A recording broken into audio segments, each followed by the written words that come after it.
Hi guys! Magandang hapon po sa inyong lahat. Welcome back sa YouTube channel namin ni Papa Beats. For today's video guys, ayan si Papa Beats. Inayos po yung ihawan namin. Pinalitan po niya yung sahig dahil na ano na po, narupok na yung ano sa Tagalog, nalimutan ko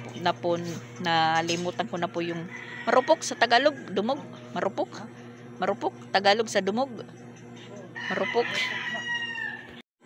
Ayan po yung ginagawa ni Papa Beats.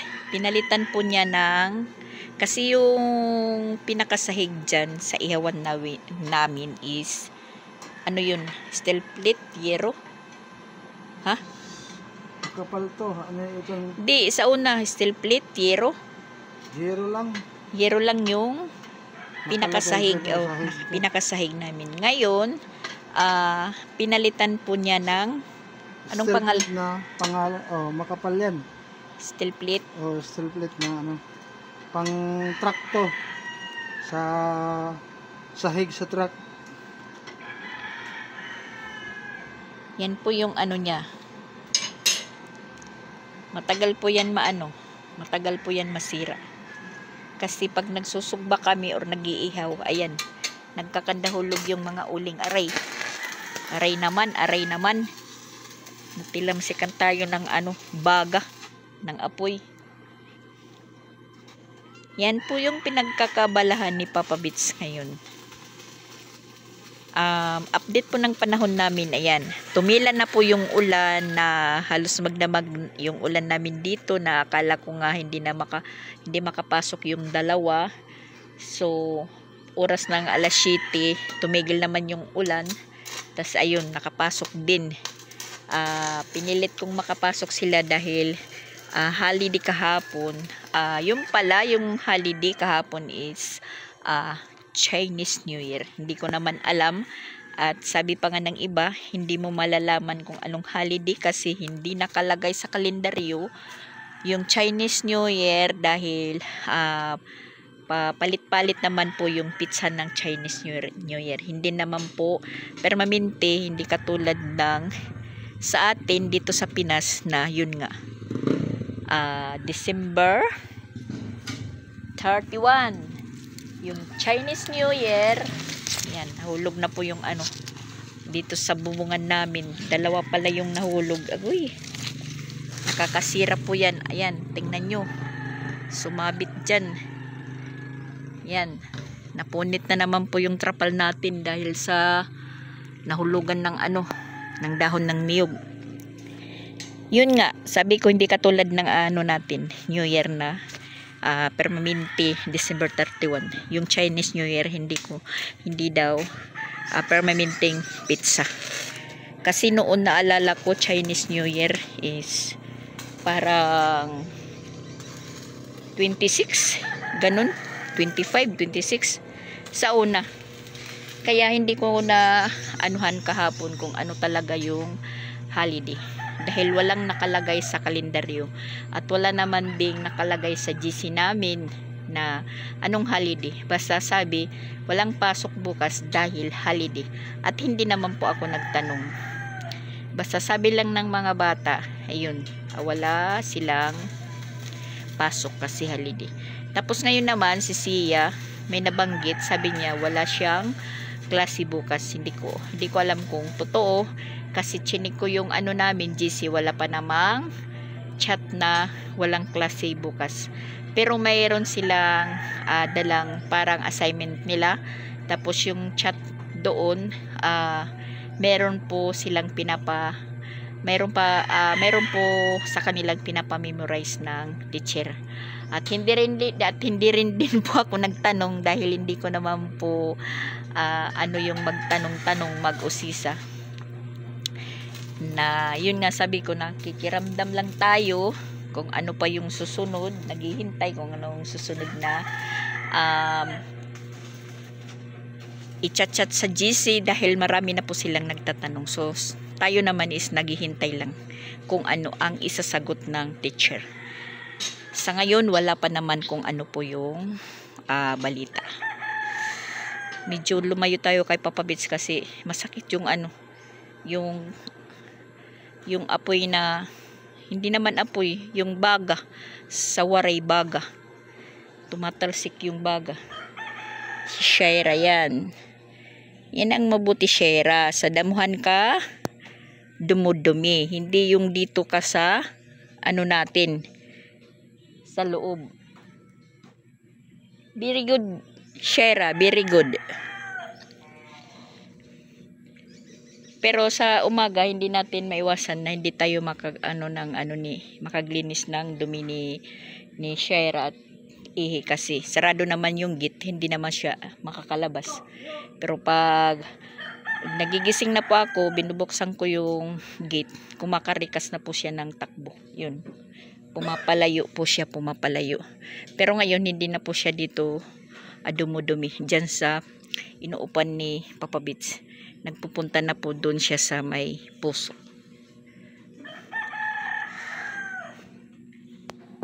Yung dalawa, nandyan sa loob. Nakatulog yung dalawa. Si Sia at saka si Duday. Kaya lumabas tayo dahil nagsisikip kami doon sa ano. Nagsisikip kami doon sa loob.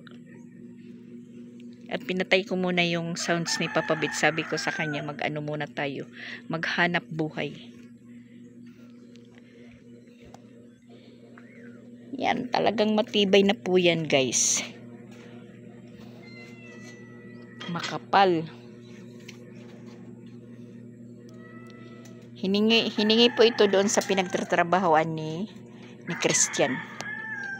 Itong steel plate na to.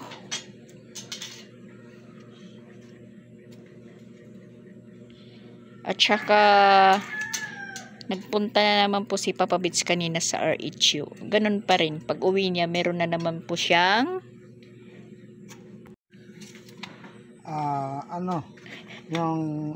tawag yan? Meron na naman siyang blessings. Meron na naman po siyang guys, 5 kilos na bigas. 5 kilos Tas, na bigas. Maraming limang beef loaf at saka 2 corn beef at saka 5 beef noodles. Noodles. Swerte ni Papa Bits. Parang si Papa Bits yung pinapaubos doon sa mga relief sa RHU. Kasi kapon nagpunta siya doon. Nasayang din yung pagpunta niya doon dahil sarado nga. Walang bukas kasi holiday nga.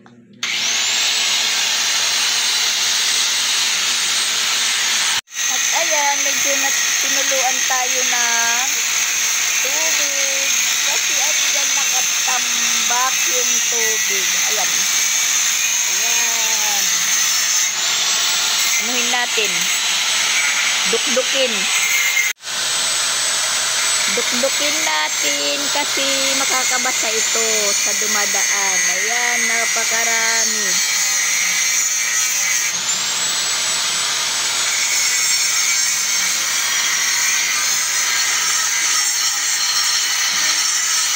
At kaninang tanghali, pagsundo namin kay Sia, pag papauwi na po kami, nabutan po kami ng ulan.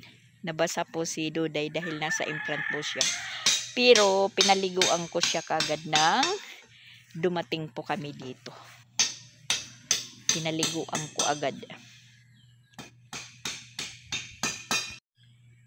Tahimik yung kapaligiran, guys, tahimik. Pag ganitong oras tahimik. Yung mga tao is nasa loob-loob ng bahay lang. Natutulog.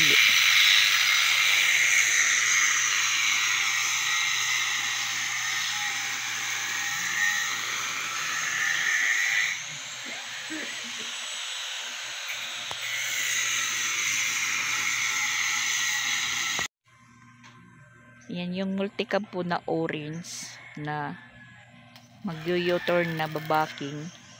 Nagparking po sila dito sa harapan. Tas tinuturo nila banda dito.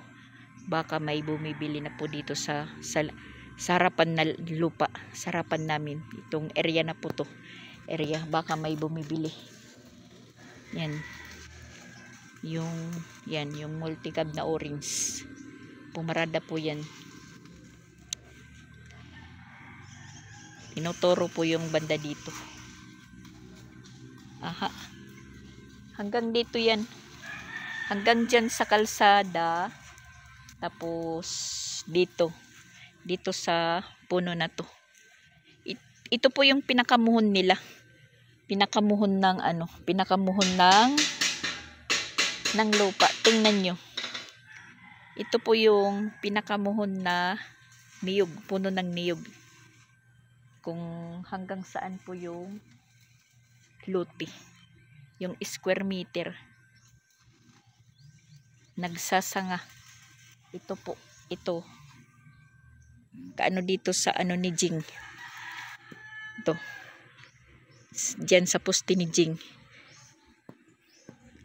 Ito po yung, ewan ko kung ilang square meter to. Pero yung dito sa likod, yung yung binibinta, sana sa amin, ito po, napakaluwag po ito. Kasi 100 square meter po ito. Yan. Yan po yung pinakamuhon itong niyog. Nakalinya po dito hanggang dito sa ni Jing. Yan. Hanggang dito po yun. Dito hanggang doon.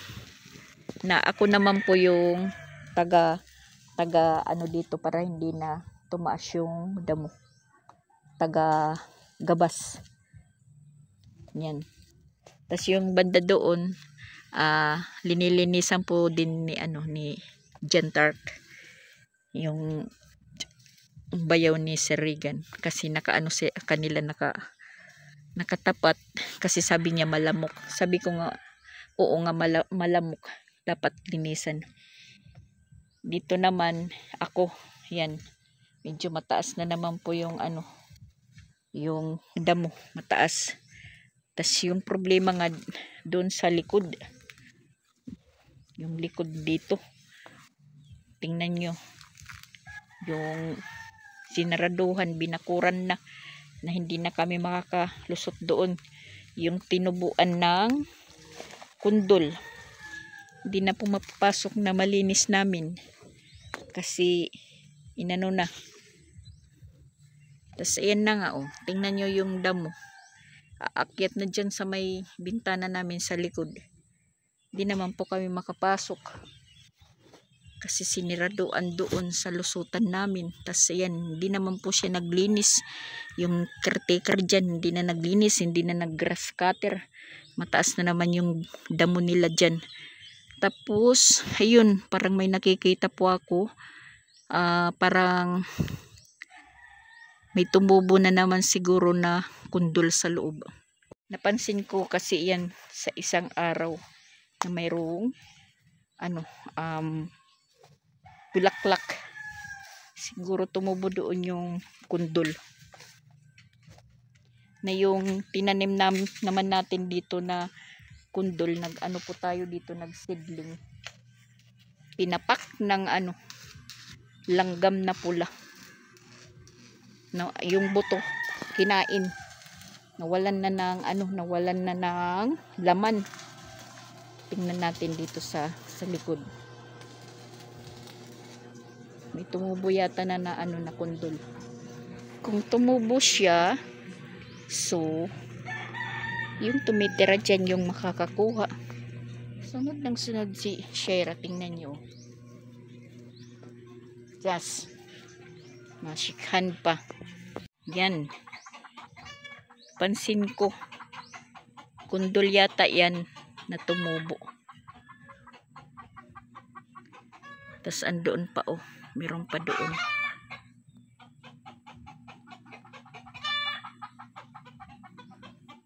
Nakakatay dyan sa niyog. Wala, hindi naman tayo makaano dito. Hindi na po tayo makakapag-over the bakod. Kaya ayan. Ayan. ano naman po sa kanila. Matataas na naman po yung ano, damo. Yung pangkating ni Papa Bits Sander. Pati yung ano, pati yung flooring na pakating. Sarap ng tulog ng dalawa kahit maingay yung sander ni Papa Bits. Sinusulid na po ni Papa Bits sa pag-welding.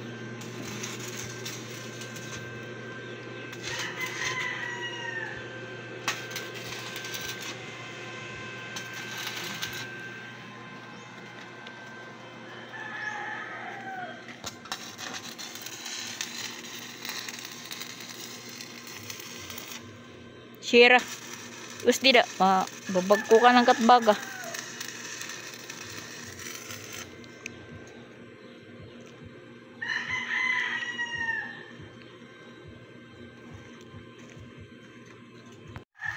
Nakakaano sa mata yung welding.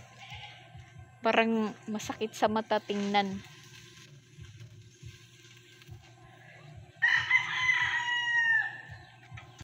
Alas 2:14 na po yung oras. Medyo malapit-lapit na po yung ano, yung labas nila Christine. Pag alas 3, susunduin na naman. Ayun, talagang hindi na po talaga pinapalakad si Christine papauwi kasi kahit sa GC namin nagbigay na din ng signal na pagsabihan daw yung mga anak or mga bata na wag sasama kung kahit sino-sino at hindi tumanggap kung ano yung pinamimigay, hindi po tumanggap. Dahil yun nga marami na po na naman binabalita na meron naman nangunguha ng bata. Iwan ko kung totoo.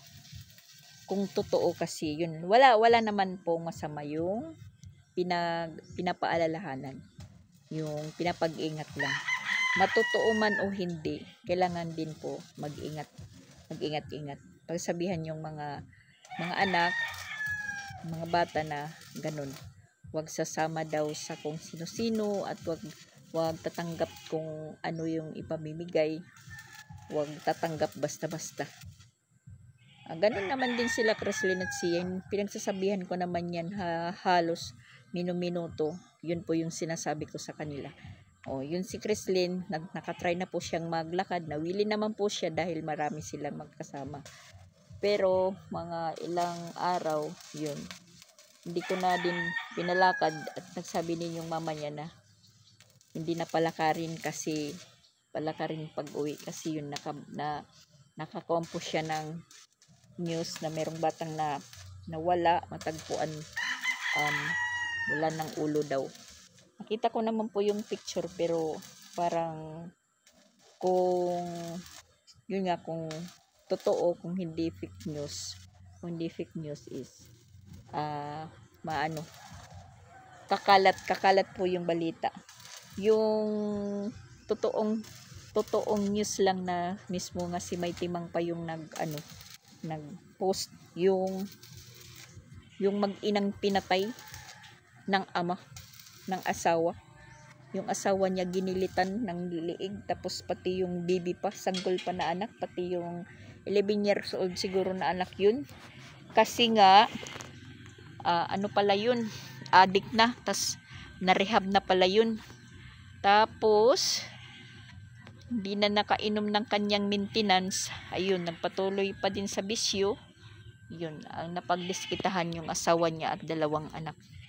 Tapos ngayon naman, nababalitaan na parang emergency na hospital, tas nangangailangan pa ng dugo dahil aabunuhan. Maraming nagsasabi, ba't di tuluyan na lang yan? Bakit aabunuhan pa yan ng dugo? Merong nagsasabi, maraming dugo sa merkado. Dugo ng mga animal. Iwan ko, hindi ko na ano yung ano. Tapos may bago na naman. Yung parang dito lang banda talaga sa Carmen. Sa Carmen pa rin. Pagkatapos ng sinulog, mayroong natagpuan na ganun pa rin patay. Tapos parang nabasa ko sa comment, membro ng ano yun, isang opisina. Siguro hinold up. Tapos inano lang, tinapon na lang. Talagang nakakatakot na ngayon ang panahon. Yung mga naggagawa ng ganyan talagang walang matino sa pag-iisip. Grabe. Para lang po silang pumapatay ng langgam.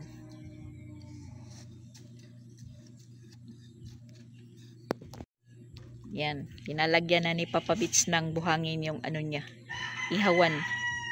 Siguro mag-aano si Papa Beach, magbabarbecue ka. Magninegosyo yata si Papa Beach, magbabarbecue siya doon sa ano, sarapan. Doon sa harapan nila si Regan.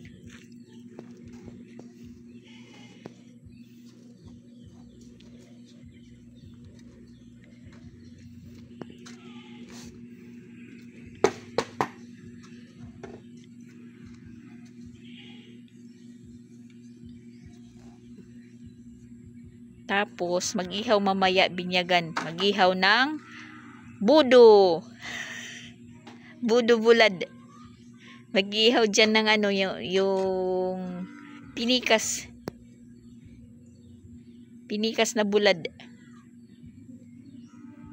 Bibinyagan dyan. Dyan mag-iihaw. Tapos ito, pang kalkal ito ngayon kuwan. Pang ano sa uling. Sobra ito. Ganyan lang kadami. Yan guys.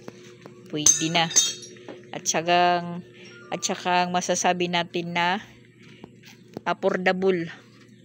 Good quality. Yung ihawan ni Papa Beach. Matibay na matibay.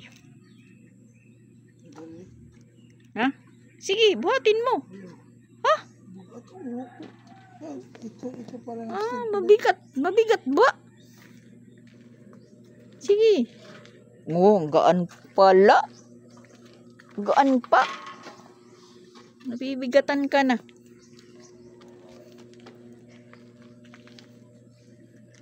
Sige, linisan mo dyan.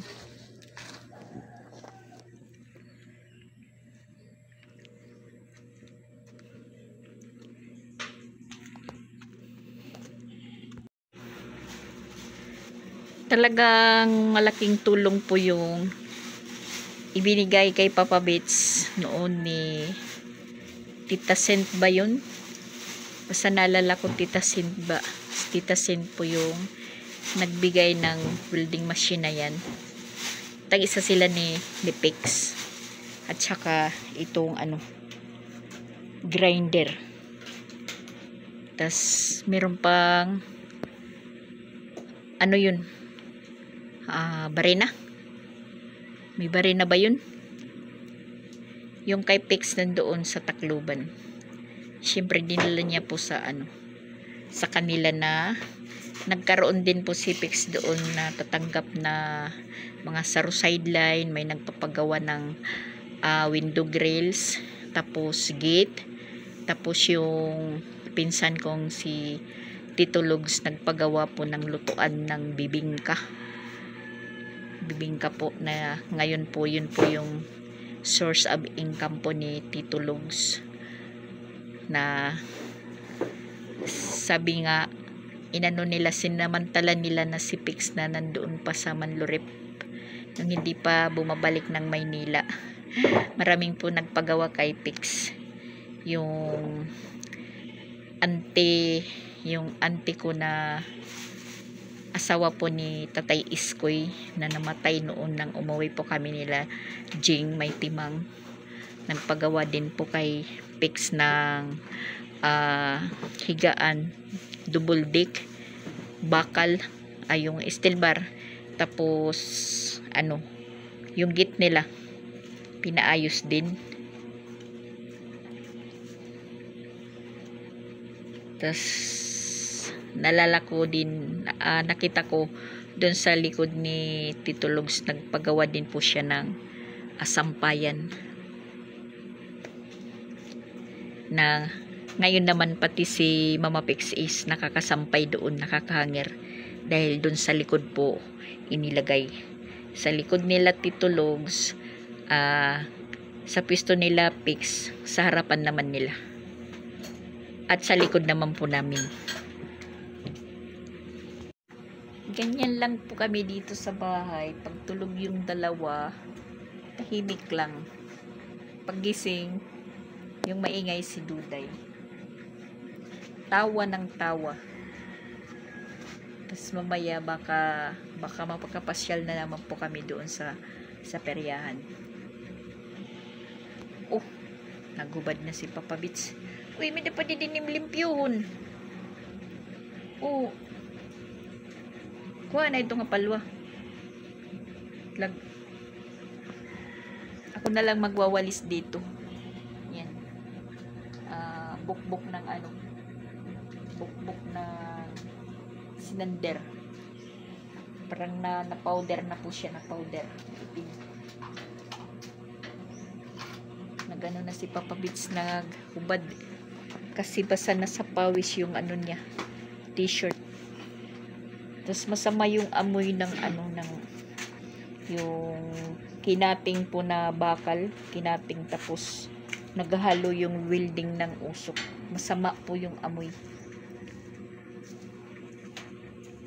Yun, pinakukuha ko kay Papa Bits yung yung isang, siguro kanina yan nahulog. Wala naman yan kaninang umaga. Siguro pag alis namin kaninang tanghali. Si Dian lang po yung dito. Naiwan. Yan. Linisan ko naman din po yan dyan. Tapos mayroon na naman pong tubig dahil umulan nga. Tapos ayan na hulugan po yung yung trapal ng isang dahon ng niyog. Yan, nabutas. Papalitan na naman. Bibili na naman po tayo. Maganda na po dyan kasi nakakasampay po tayo.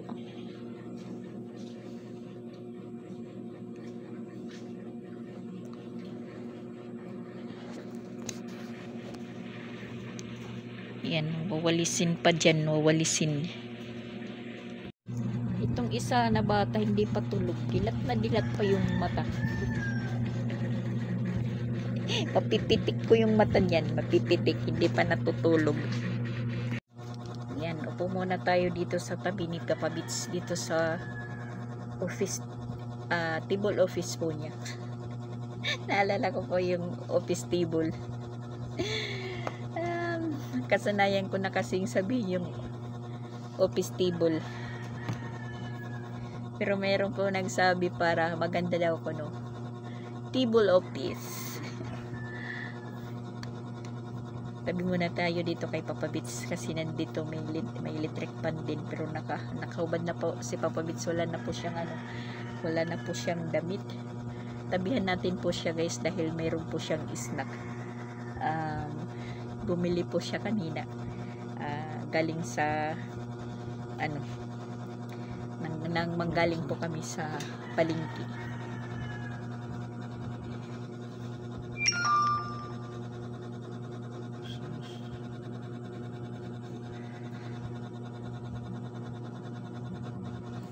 Merong chat si Mama Walin.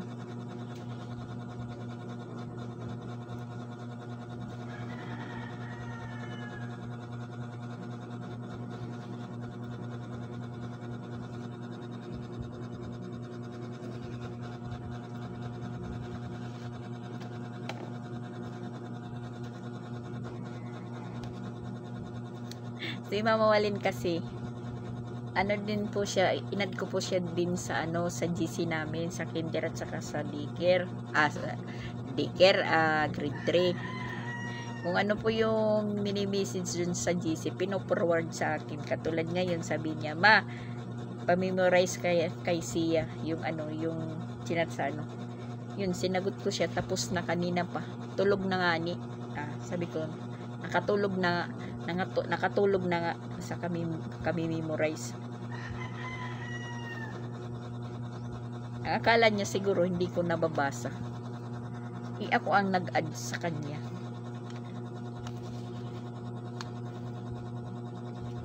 Signahin na ni Kuan banana cute. Meron kasi ni Papa Beats. Yan, banana cute guys. Pinago lang niya. Kakain si Papa Beats ng kakain kasi tinimbang siya kanina. Nung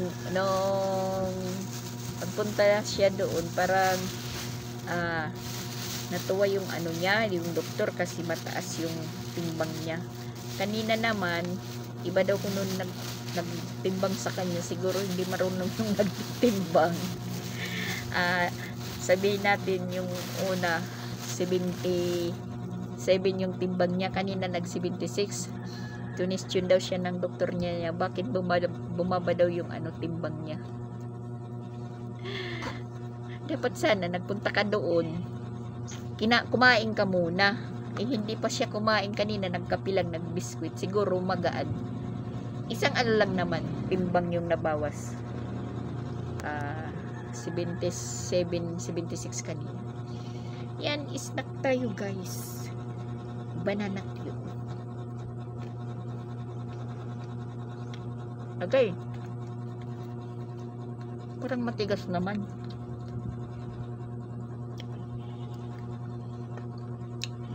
Hindi na mainit kasi. Parang na siya. Punat. Na sa natin ngipin.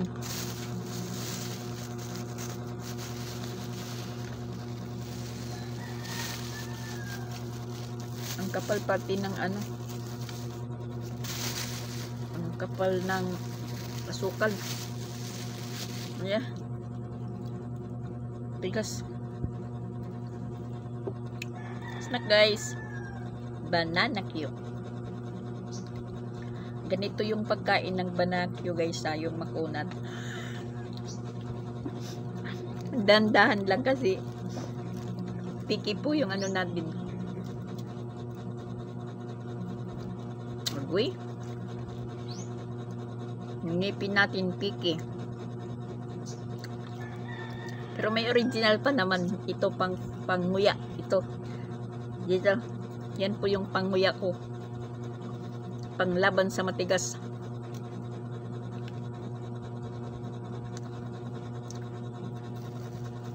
Sabi nga ng doktor, bagong po tayo, bagong bunot. Huwag ka daw kumain muna ng matigas, yung kanin maglugaw lang daw, o kaya mag noodles. Anong mag noodles, anong maglugaw? Kasi meron pa akong nakatago dun sa bag ko na banana chips. Yun po yung ko kinain.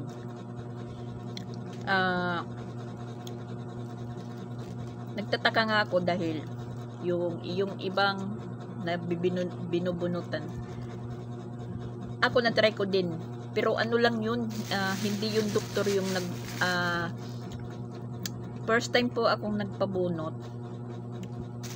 hindi doktor, parang espiritista. Espiritista lang. Natatawa po ako kasi 3 kami, tapos pangalawa ako sa bubunutan. Nakikita ko talaga yung hawak lang po ng nagbubunot, bulpin, isang bulpin, yan lang po yung hinahawakan niya, tapos pinapapikit sa ako na po yung bubunutan, yung ulo ko parang pinahiga dito sa may paa niya, naka naman po siya, nakatayo, tapos pinatong yung isang paa niya sa upuan, tas yung ulo ko pinasandal dito sa may legs niya dito sa paa. Yun, tas pinapikit, tas tinabunan yung mata ko, tas pinanganga. Nararamdaman ko talaga yung sirang ngipin ko, na parang ganon, may kumakagat, parang kumakagat na ginaganon, tas binubunot na. Pero hindi ka makaramdam ng sakit kasi parang may tinusok-tusok nila dito, tinusok-tusok. Tas yun, pag bunot ng ipin ko, pero nararamdaman ko na parang ganun, parang kinakagat. Kasi kung ballpen, ginaganon lang. Hindi. Yung gums ko, parang mayroong umano, ganyan, kumakagat. Tas binubunot na. Tapos yung nabubunot ng ipin, nahuhulog sa sa sahig, na didinig po yung pagbagsak. Yun po. Tapos yun, sabi talaga yun, pagkatapos pagka-uwi ko ng bahay, mga isang araw hindi pa ako nakakain kasi masakit yung mga gums ko dito sa baba. Siguro 4 yun sira. Kasi pagkatingin ko, nalamin ako, sugat talaga yung yung gums ko. Pero okay naman, wala namang side effect. Tas meron ding gamot na binigay. So yun. Tapos nasundan na yung dito sa parant ko, sa doktor na talaga, kasi parang natakot na po ako yung espiritista. Hindi na ako bumalik, doktor na talaga. Tas yung last yun dentist na talaga, dentist na mahal naman po yung kada isang ngipin. Yung dentist naman, biruin mo, 4 siguro yung kasi dalawa dito, tas sa baba 2 din. Na yun, mga yung dito sa taas medyo buo. Tas yung dito, merong isa dito, yung matagal na ba siyang matagal na po siyang bunutin, as in sira na talaga, na hindi ko lang yung pinabubunot, pero kapustiso. Bali yung sira kong ngipin, nasa loob lang po siya ng gums ng pustiso ko. Tapos yun, pagpabunot, pinabunot ko lahat. Hindi ko rin naramdaman. Akala ko lang kung ano lang ginagawa. Pag sabi ng dentist, okay, sige na, okay na. So, bunot na pala lahat yung mga sirang ngipin ko. Hindi ko po namalayan. Tapos yun, yung amoxicillin lang naman po yung resita sa akin. Tapos sabi nila na mga 1 week daw, 1 week yung yung pag inom. Mga 3 lang yata yun. Tapos na kagad yung yung gums ko, parang gumaling. Hindi lang nagtagal. Tapos mga 1 month pinabalik ko ako dahil yun, anuhan na ng pustiso. Pagtingin ng doktor, sabi nila, ang dali daw gumaling yung gums ko. Daw yung iniinom ko, na madali naman pong humilom at madaling gumaling. Tas madali po siyang parang yung sa waray kumupos. Yung lumiit yung gums ko, madaling lumiit. Yung iba ko nung mga 1 month hindi pa galing, namamaga pa. Yung sa akin daw ko nung gumaling na, at saka lumiit na talaga yung yung gums. Yung pustiso ko, hindi naman po hanggang ngayon, hindi naman po yung lumuluwag sa akin, saktong-sakto lang. Pero nung bagong salang ng bagong lagay ng pustiso ko, na napapaluha talaga ako pag kinukuha ko na oras ng magtututbrush ako, napapaluha talaga ako, parang napapaihi kasi masakit yung mga pero ngayon hindi na, okay na, parang normal lang. na sa ngayon pinakaiingat-ingatan ko yung ngipin ko dahil mahal po siya, mahal yung pagpabunot, mahal yung pagpaipin. Kaya thank you po sa nagpaipin sa akin at saka nagpabunot. Musta na po kayo?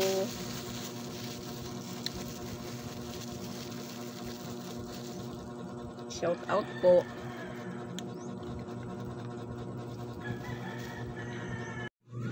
Nagising na pala yung dalawa, hindi natin namalayan.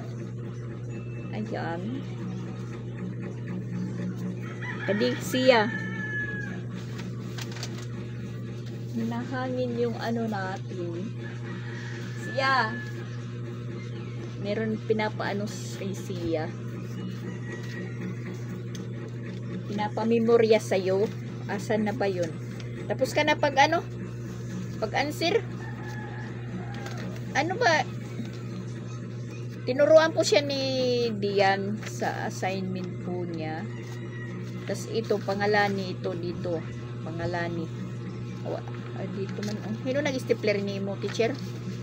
O dida. Pangalani. O, na may nakasulat. Name, pangalan mo. Tapos, ayan, meron po ditong nakalagay na dictation. Parang hindi ko maintindihan yung dictation. Anong ididikta ko dito? Dictation. Tapos, kailangan ba ng pirma ito? May pirma ba ako dito? Dapat pirmahan? Ha?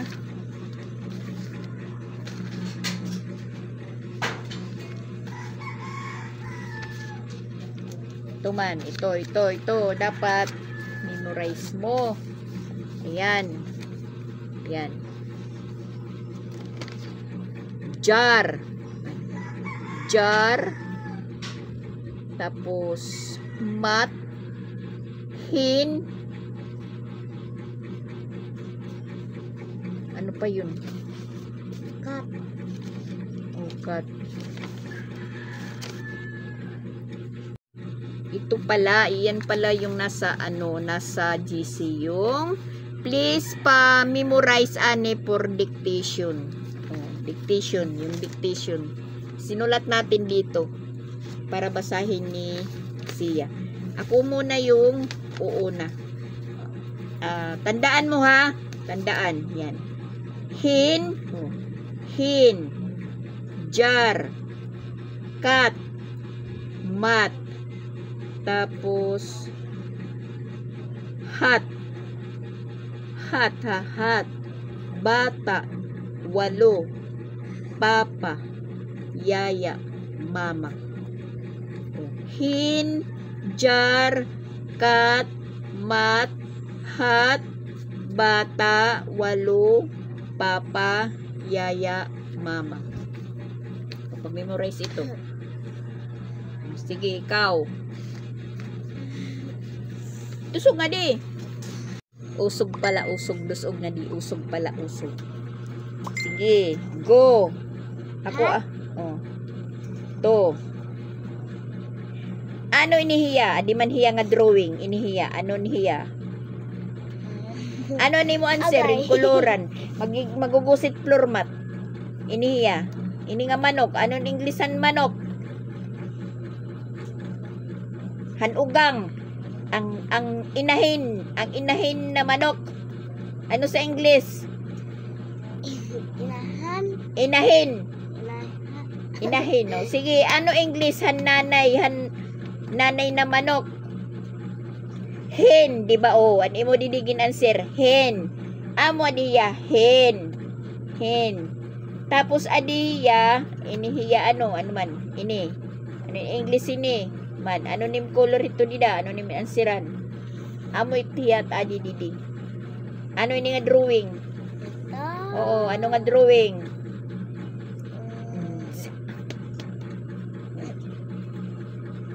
So, ja. Oh. Dugtong. Ja. Jar. Jar. Uy, Ginoo. Jar. Tapos, ito, English sa pusa. Ito. Oh. Cat. Very good. Cat. Tapos, ito. Ano sa English sa kalo, ang kalo. Hat. Oh. Amini, hat. Tapos, an papa, o andad, sa Tagalog, papa. Sige na, ito. Hin. Sadi, Judge. jar. Jar. Diri judge. Kay judge hurado. Jar. Adi, Cat. sadi, Ito. ano ni? Hat. Okay, ito. Bata. Pulo. Walo. Anong pulo? Saan mo napulot yan na pulo? Walo. Walo. Ito. Papa. Yaya. Mama. Oh, balik. Hilo. Hello. Ano? Hin. Hin. To. Hilo. Jar. Wari hilo. Hiluan ko ikaw.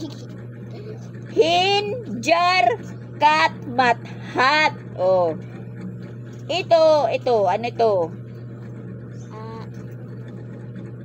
Hin. Oh. Balik. Hin. To.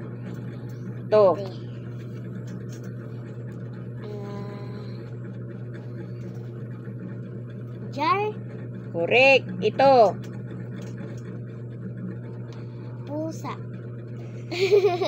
English. Cat. Very good. Ito. Pulo. Walang pulo lagi. Ito, ano to? Anong pulo? Waray man di na pulo. Ito, anong pangalan nito? Judge. Human not judge. Walang judge. Mat. Floor mat. Mat. Yan, mat. Mat. Ito. Ano? Hat. Hat. Oh. Makinig kasi ayan. Hin, jar, cat, mat, hat. Diyan po siya diyan po siya na hirapan sa English na babasahin. Walang pulo lang. Walang pulo na nakalagay dyan. Walang pulo dyan sa binabasa mo. Ang mayroon hin, jar, cat, mat, hat. Pabalik-balik na lang tayo. Ang hirap palang maging guro, guys. Mahirap talaga. May gin. Anong gin? Lysia. Gin na inumin? Gin bilog? Agoy, Ginoo ko. Lumalayo na tayo sa ano. Pinapamemorize lang po sa inyo ang hen, jar, cat, mat, hat, bata, walo, papa, yaya, mama. Walang pulo, walang gin. Ja. Ginagaya lang niya ako dyan. Ano man ang dugtong sadya? Di ba may R? May. May natawa. Nandito na po si Chrislyn. Nabutan na po tayo. Basta may ito yan.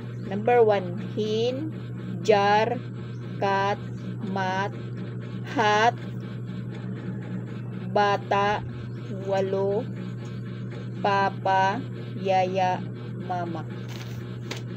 Ako naman ito nagbabasa, guys. Hindi naman si Sia. Tawag siya ginawa.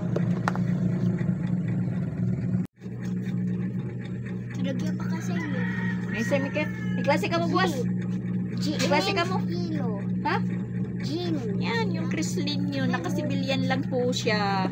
Jin. Jin in